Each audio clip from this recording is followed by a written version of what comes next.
نیم کے نیچے بیٹھ کے گرمیوں کے دن ہے، کھلے کھلے دن ہے، محفلیں لگی ہوئی ہیں، دوست یار بیٹھے ہوئے ہیں، اور وہ فلاں کی بیٹی جو ہے نا، وہ فلاں کی بیٹی فلاں جگہ پہ چلے گئی ہے۔ کتوں کے بھونکنے سے جو ہے نا، آپ نے اپنا رستہ نہیں بدلنا۔ سر میرا آپ سے آج ایک کویشچن ہے جو کہ کافی دنوں سے نا میرے مائنڈ میں آ رہا تھا، تو آج مجھے موقع ملا ہے یہ آپ سے ڈسکس کرنے کا۔ تو سر جیسا کہ آپ کو بھی پتہ ہے کہ ہمارے ملک کے حالات و واقعات کیسے چل رہے ہیں، تو ہر بندہ بے روزگار ہے۔ تو سر جو کہ ہماری بہنیں ہیں، ٹھیک ہے، بھائی ہیں، وہ اکثر مطلب روزی روٹی کی تلاش میں نا ادھر ادھر ہجرت کرتے ہیں، ٹھیک ہے۔ تو جب وہ یہ سٹیپ اٹھاتے ہیں نا، تو سب سے پہلے نا جو ایک سوال اٹھتا ہے نا، وہ ریلیٹیوز کی طرف سے اٹھتا ہے کہ ٹھیک ہے، اب انہوں نے نا مطلب کہ اپنی بچی کو ادھر بھیج دیا ہے، ٹھیک ہے، اب یہ اپنی بچی کی کمائی کھائیں گے۔ تو اس طرح سے سر جی بہت سارے نا کویشچن اٹھتے ہیں، تو سر آپ اس کے بارے میں کیا کہنا چاہیں گے؟ سب سے پہلے تو اکرام صاحب آپ کو ہم ویلکم کرتے ہیں اسٹوڈیو میں۔ یہ اسٹوڈیو میں یہ جو سیشن ہے، یہ ہم نے اس لیے شروع کیا ہے کہ بہت ساری جگہوں پہ لوگ بلاتے ہیں، اور جو سوالات اور جوابات کے سیشن ہوتے ہیں، وہاں پہ لوگ سامنے بیٹھے ہوتے ہیں، اور وہ جو ادھر والا بندہ وہ جواب دے رہا ہوتا ہے۔ تو ہم کوشش کر رہے ہیں کہ ہم جو بھی ہمارے ایریا میں جتنے بھی لوگ ہیں جن کے ذہن میں کوئی بھی سوال اور ڈسکس کرنا چاہتے ہیں، جب پھر وہ کیمرے کے اندر آ کے سامنے آ کے اپنی بات لوگوں تک پہنچانا چاہتے ہیں، تو ان کے لیے ہم نے یہ سیشن سٹارٹ کیا۔ اور جو بھی لوگ ہمیں سن رہے ہیں اور جو ہمارے یہاں پہ پیک پلس کے اسٹوڈیو پہ آ سکتے ہیں، وہ ضرور ہمارے ساتھ ٹائم بنائیں، ہمارے ساتھ آ کے ڈسکس کریں، اور ہم انشاءاللہ اس سیشن کو آگے چلائیں گے۔ تو دوسری بات جو آپ نے بات کی ہے، تو آپ نے پہلی نشست میں وہ چیزیں چھیڑی ہیں جس کی وجہ سے بہت ساری چیزیں جو ہے، بہت سارے لوگوں کو جو ہمارے چاہنے والے ہیں، جو ہمارے رشتہ دار ہیں، شاید ان کی جو ایک عرصے سے ان کے اندر ایک آگ ہے لگی ہوئی، اس کو ہم ایک دم بجھانے کی کوشش کریں گے، تو باتیں کریں گے ان پہ، تو شاید ان کو ٹھیس بھی پہنچے۔ لیکن معذرت کے ساتھ جو چیزیں ہیں سوسائٹی کے اندر، تو ہم ان کو ڈسکس بھی کریں گے، اور ان کو میں قرآن و حدیث کی روشنی میں آپ کو اس تک جو وہ بات پہنچانے کی کوشش کروں گا۔ سب سے پہلی چیز جو ہے کہ آپ نے جو بات کی ہے کہ لوگ گھروں سے باہر نکلتے ہیں روزگار کے سلسلے میں، لڑکیاں یا لڑکے گھر سے باہر جاتے ہیں، یا پھر وہ اسٹڈی کے سلسلے میں باہر جاتے ہیں، ہجرت کرتے ہیں۔ تو پہلی بات کہ عورت کے ہجرت کو سوسائٹی نے کافی حد تک ایکسیپٹ کر لیا،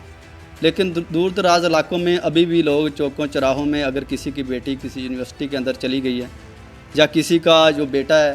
یا کسی کی وہ یونیورسٹی کے اندر چلا گیا، تو وہ واپسی پہ اس سے یہ نہیں پوچھتے کہ آپ کیا پڑھ رہے ہو۔ محلے میں باتیں ہو رہی ہوتی ہیں، جو کو ایجوکیشن میں آیا، جو تعلیمی ادارے میں گیا اور وہاں پہ پتہ نہیں کیا کر رہا ہوگا، کیونکہ وہ لوگ اس کی ریزن میں آپ کو بعد میں بتاؤں گا نا، ابھی میں آپ کو سینیریو سمجھا رہا ہوں۔ کہ دوسری جو چیز ہے کہ وہ لڑکی کے بارے میں یہ ہوتا ہے کہ لڑکی چلی گئی ہے بس، تو وہ بورڈ کے نیچے بیٹھ کے، نیم کے نیچے بیٹھ کے، گرمیوں کے دن ہے، کھلے کھلے دن ہے، محفلیں لگی ہوئی ہیں، دوست یار بیٹھے ہوئے ہیں، اور وہ فلاں کی بیٹی جو ہے نا، وہ فلاں کی بیٹی فلاں جگہ پہ چلے گئی ہے، تو بس پتہ نہیں آج کل وہ اس طرح آ رہی ہے، جب اس طرح آ رہی ہے، اس کا چال چلن نہیں ٹھیک بھی، اس طرح کے بہتان الزامات اور وہ جو چیزیں شروع ہو جاتی ہیں۔ اس کی جو سب سے مین ریزن ہے جو میں آپ کو بتانا چاہ رہا ہوں، کہ جو میرے ذہن میں آتی ہے نا،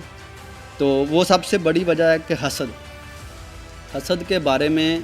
آپ دیکھیں، حسد پہلے دن سے، جب حضرت آدم علیہ السلام کے 2 بیٹوں کا تو آپ نے قصہ سنا ہوگا، تو اس کی جو سب سے بڑی وجہ تھی حابیل اور قابیل کا جو معاملہ تھا، اس میں یہ تھا کہ ان دنوں میں جو طریقہ کار تھا کہ جو بندہ صدقہ دیتا تھا، اور وہ صدقہ وہاں پہ پڑا ہوتا تھا، چھوڑ کے آ جاتے تھے لوگ، اور پرندہ کوئی آتا تھا وہ کھا کے چلا جاتا تھا، اور اس سے پتہ چلتا تھا کہ اس کا صدقہ قبول ہوا ہے کہ نہیں قبول ہوا۔ ایک بھائی کا صدقہ وہ جانور جو آیا اس نے چن لیا، کھا لیا، وہ قبول ہو گیا، دوسرے کا نہیں قبول ہوا، اور اس نے حسد کے اندر آ کر دوسرے بھائی کا قتل کر دیا۔ دنیا کے اندر پہلا قتل ہی حسد کے اوپر ہوا ہے، اور حسد اور بغض 2 چیزیں۔ حسد جو ہے وہ اب عام طور پر آپ دیکھیں کہ محلے کے اندر جو چوتھا بندہ ہے نا، وہ آپ پہ ڈسکس نہیں کرے گا، وہ نہیں کہے گا کہ اکرام وہاں پہ کیا کر رہا ہے، کس جگہ پہ ہے، وہ کیوں کر رہا ہے کام، بلکہ وہ آپ کا اگر کوئی اچیومنٹ دیکھے گا وہ خوش ہوگا۔ حسد سب سے زیادہ آپ سے اگر کرے گا وہ آپ کا قریبی رشتہ دار ہوگا، ٹھیک ہے، جن کے ساتھ آپ کی بہت زیادہ کلوزنس ہوگی، جن کو آپ سمجھتے ہیں کہ وہ آپ کے اپنے ہیں۔ حسد ہمیشہ آپ کے اپنے کرتے ہیں۔ آپ دیکھیں حضرت محمد رسول اللہ صلی اللہ علیہ وسلم کے ساتھ حسد کی وجہ سے انہوں نے جادو کر دیا تھا، اور پھر اللہ تعالیٰ نے جو 2 صورتیں ہیں قرآن پاک، سورہ ناس اور سورہ فلق، وہ اسی چیز پہ ہیں۔ سورہ فلق کے اندر جو باقاعدہ طور پر جو ہے اس میں آخری آیت، اس کے اندر پناہ مانگتا ہے انسان، کہ اللہ تعالیٰ جو ہے مجھے حسد اور جو حسد کرنے والے حاسد ہیں ان سے اللہ تعالیٰ مجھے پناہ دے، اللہ تعالیٰ مجھے محفوظ رکھے۔ تو یہ دو صورتوں کا مطالعہ، تو اگر آپ کے ساتھ ہے یا کسی بھی بھائی کے ساتھ یہ معاملہ پیش آ رہا ہے، بہتان لگ رہے ہیں، آپ کے محلے میں آپ پہ باتیں ہو رہی ہیں، رشتہ دار باتیں کر رہے ہیں، رشتہ دار کہہ رہے ہیں کہ جناب وہ گھر سے باہر ہے، پتہ نہیں کیا چل رہا ہوگا وہاں پہ، وہ پتہ نہیں بہت سارے جگہوں پہ تو ایسے ہوتا ہے کہ وہ لڑکی پہ الزام لگا دیتے ہیں کہ لڑکی 2 مہینے گھر نہیں آتی کیونکہ شاید اس نے وہاں پہ شادی کر لی، ٹھیک ہے۔ اور بہت ساری جگہوں پہ اگر وہ رشتہ شاید بیچاری کا آ نہیں رہا، یا گھر والوں کی کوئی مجبوریاں ہیں، آج کل آپ کو پتہ ہے کہ جہیز جیسی بری لعنت ہے، اور اوپر سے جو لڑکے والے ہیں ان کی ریکوائرمنٹ ایسی ہیں، یا پھر لڑکی والوں کی ریکوائرمنٹ ایسی ہیں کہ لڑکے کا رشتہ نہیں ہو رہا۔ اگر کوئی رشتہ لیٹ ہو جاتا تو لوگ بہتان لگانا شروع کر دیتے ہیں، اور بہتان کے بارے میں قرآن پاک نے کہا کہ اس میں عظیم ہے، کہ بہت بڑا گناہ ہے، کبیرہ گناہوں میں شامل ہے بہتان، اور یہ لوگ شرم ہی نہیں کرتے، رشتہ دار آپ کے محلے والے یا ارد گرد جتنے بھی لوگ ہیں وہ باقاعدہ طور پر بہتان لگا دیتے ہیں کہ اس بندے نے شادی کر لی ہوگی یا اس بندی نے شادی کر لی ہوگی وہاں پہ، اس لیے وہ گھر نہیں آ رہی، وہ بیچاری پتہ نہیں اپنی مجبوریوں کی وجہ سے، یا کوئی بھی معاملہ آتا ہے نا کہ وہ شاید کام کر رہا ہے، یا اس میں مصروف ہے، یا اس کے کوئی خواب ہیں وہ پورے کر رہا ہے، اس کے لیے اس کا ٹائم گزر گیا ہے، وہ ٹائم گزار رہا ہے، اور الٹیمیٹلی چیزیں حاصل ہو ہی جانی ہوتی ہیں۔ اس میں آپ کو ایک چیز بتا دوں کہ جو چیز کرنے والی ہے، جو نوجوان اس کی جن کو ان چیزوں کا سامنا ہے، رشتہ داروں کی باتوں کا، محلے والوں کی باتوں کا، یا پھر آپ کو بہت ساری جو عزیز و اقارب ہے ان کی باتوں کا سامنا کرنا پڑ رہا ہے کہ وہ آپ کو کہہ رہے ہیں کہ آپ نے وہاں پہ کوئی شادی کر لی ہے، یا آپ کے معاملات ٹھیک نہیں ہیں، وہ پتہ نہیں کیا کر رہا ہے، اور اس کی وجہ سے آپ بد دل ہو رہے ہیں لوگوں کی باتیں سن کے، تو آپ نے ان کی باتوں سے بد دل نہیں ہونا۔ وہ آپ کے ساتھ حسد کر رہے ہیں، اور حسد کے بارے میں ہے کہ حسد ایسے ہے کہ جیسے جو دیمک ہے وہ لکڑی کو چاٹ جاتی ہے، ایسے ہی لوگوں کو جو حسد ہے یہ آپ کی ایک روحانی بیماری ہے، اور حسد کی وجہ سے آپ کی صحت بھی خراب ہوتی ہے، اور آپ کے جو مالی معاملات بھی خراب ہوتے ہیں، اور آخرت کے اندر اس کا آپ کے لیے بہت بڑا عذاب ہے۔ اور جو لوگ یہ کام کرتے ہیں گلی محلوں میں بیٹھ کر لوگوں کی ماؤں بہنوں پہ، یا ان کے بیٹوں پہ یا بیٹیوں پہ اس طرح کی باتیں جب بہتان باندھتے ہیں، ان سے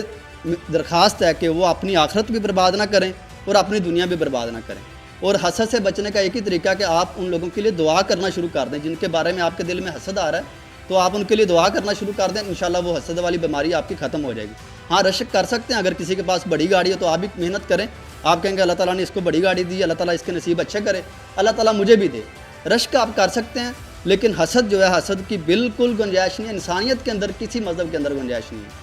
تو دوسری چیز ہے کہ آپ اپنے پلے ایک چیز باندھ لیں کہ لوگ باتیں کریں گے، لوگ بہتان لگائیں گے، لوگ آپ کو برا بھلا کہیں گے، آپ نے اپنی لائن سیدھی رکھنی ہے، آپ نے اپنی منزل طے کرنی ہے، اس کے لیے آپ نے محنت کرنی ہے۔ اللہ تعالیٰ نے فرمایا کہ انسان کے لیے وہی کچھ ہے جس کے لیے وہ محنت کرتا ہے، آپ محنت کریں اور محنت کا ثمر اللہ تعالیٰ دے گا۔ دوسری ایک کام آپ کریں کہ صبر اور شکر، کہ جو آپ کی کوشش کر رہے ہیں جس کام کے لیے، اگر وہ آج آپ کو نہیں مل رہی، ٹھیک ہے، اس پہ آپ بے صبر نہ ہوں، صبر کریں، اور صبر کرنے والوں کے لیے اللہ تعالیٰ نے فرمایا لوگ باتیں کر رہے ہیں، بہتان لگا رہے ہیں، آپ کا دل چیر رہے ہیں، آپ کا جو ہے وہ آپ پریشانی کا سامنا کرنا پڑ رہا ہے، تو اس کے اوپر جب آپ صبر کریں گے تو اللہ تعالیٰ ان کا جو ہے وہ ان کو ہدایت دے، ان کے جو معاملات ہیں وہ ان کے ہم بد دعا نہیں کریں گے، جو بھی لوگ آپ کے ساتھ ایسا کر رہے ہیں یا کسی کے ساتھ بھی کر رہے ہیں سوسائٹی کے اندر، لیکن آپ صبر کریں گے تو صبر کرنے والوں کے بارے میں اللہ تعالیٰ نے فرمایا واللہ مع الصابرین، اللہ صبر کرنے والوں کے ساتھ ہے۔ دوسری چیز جو ہے کہ جتنا مل گیا، جو آپ نے حاصل کر لیا سفر میں، جو منزل آپ طے کرنا چاہ رہے ہیں، اس سفر میں جو آپ کو مل گیا اس پہ آپ شکر کریں۔ مختصر سی زندگی ہے، اس میں ہم اپنے روزگار کے معاملے میں، تعلیمی معاملات میں ہم اقامت دین کے لیے محنت کر رہے ہوتے ہیں، اور باقاعدہ طور پر اقامت دین کے اندر بھی ایسے لوگ آ گئے ہیں کہ آپ اللہ کے دین کی اقامت کے لیے محنت کر رہے ہوتے ہیں، وہاں بھی آپ سے لوگ حسد کرنا شروع کر دیتے ہیں، وہ آپ سے جلاؤ شروع کر دیتے ہیں، حالانکہ وہ لوگ باقاعدہ طور پر اقامت دین کے اپنے آپ کو پیرو سمجھ رہے ہوتے ہیں کہ ہم بڑے کوئی اس کے فن خواہ قسم کے فن خواہ چیز ہیں، لیکن ان کو بھی یہ نہیں پتہ ہوتا کہ بھائی کسی سے حسد یا جلن نہیں کرنی ہوتی، ان چیزوں میں صبر کریں اور شکر کریں، جو مل گیا اس پہ شکر کریں۔ اللہ تعالیٰ فرماتے ہیں کہ جو بندہ شکر کرتا ہے ہم اس کو بڑھا چڑھا کے دیتے ہیں، تو شکر کرنا جو ہے وہ دو چیزیں پلے باندھ لیں، حسد کرنے والوں کو اللہ تعالیٰ ہدایت دے، ان کے لیے آپ دو صورتیں آخری قرآن کی جو دو صورتیں ہیں ان کا مسلسل جو ہے وہ ذکر کیا کریں، ورد کیا کریں، پڑھا کریں اسے۔ تو یہی چیز ہے کہ جو لوگ اس طرح یہ جو لڑکیاں ہیں یا جو ہمارے بھائی ہیں جو اس طرح گھروں سے باہر ہیں، تو ان کو اپنا دل چھوٹا نہیں کرنا، اور محلے والوں کی باتوں کو، کیونکہ آپ یہ سمجھ لیں کہ کتوں کے بھونکنے سے جو ہے نا آپ نے اپنا رستہ نہیں بدلنا،